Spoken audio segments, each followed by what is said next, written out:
సినీ నటుడు మంచు మోహన్ బాబు సంచలన లేఖ విడుదల చేశారు. తన పేరును రాజకీయాలకు వాడుకోవద్దని పార్టీలకు సూచిస్తూనే అలాంటి పని చేస్తే చట్టపరమైన చర్యలు తీసుకుంటానంటూ వార్నింగ్ ఇచ్చారు.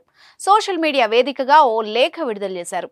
ఈ మధ్య కాలంలో తన పేరును ఉపయోగించుకుంటున్నట్టు తన దృష్టికి వచ్చిందన్న మోహన్ బాబు, ఏ పార్టీ వాళ్లైనా తన పేరును వాళ్ల స్వప్రయోజనాల కోసం వాడుకోవద్దని విజ్ఞప్తి చేస్తున్నానని అన్నారు. అలాగే మనం అనేక రకాల భావావేశాలున్న వ్యక్తుల ప్రపంచంలో జీవిస్తున్నామని, ఎవరి అభిప్రాయాలు వాళ్లవని చెప్పుకొచ్చారు. ప్రతి ఒక్కరికి వ్యక్తిగత అభిప్రాయాలు ఉంటాయన్న మోహన్ బాబు, అది వారి వారి వ్యక్తిగతమని లేఖలో పేర్కొన్నారు. చేతనైతే నలుగురికి సాయపడ్డంలో దృష్టి పెట్టాలి గాని, సంబంధం లేని వాళ్లను రాజకీయ పార్టీల్లోకి, వారి వారి అనుబంధ సంస్థల్లోకి తీసుకురావడం బాధాకరమన్నారు.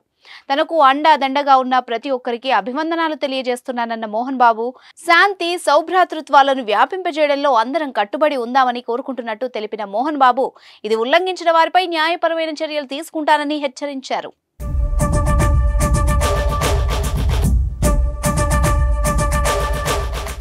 హెరిటేజ్ సంస్థ చంద్రబాబుది కాదని మోహన్ బాబుది అంటూ సంచలన వ్యాఖ్యలు చేశారు పోసాని కృష్ణమురళి. ఈ విషయం తనకు తప్ప మిగతా వాళ్లకు పెద్దగా తెలియదని చెప్పుకొచ్చారు. మోహన్ బాబును మోసం చేసి హెరిటేజ్ సంస్థలు తీసుకున్నారని, ఈ విషయం అబద్ధమని అనుకుంటే తనకు నార్కో టెస్ట్ చేయించాలని సవాల్ చేశారు. టెస్ట్లో అబద్ధమని తేలితే తనను లైవ్లోనే చెప్పుతో కొట్టండి అంటూ పోసాని ఛాలెంజ్ చేశారు. ఈ నేపథ్యంలో రాజకీయ వివాదాలకు దూరంగా ఉండాలన్న ఆలోచనతోనే మోహన్ బాబు ఈ లేఖ విడుదల చేసినట్టు రాజకీయ విశ్లేషకులు భావిస్తున్నారు.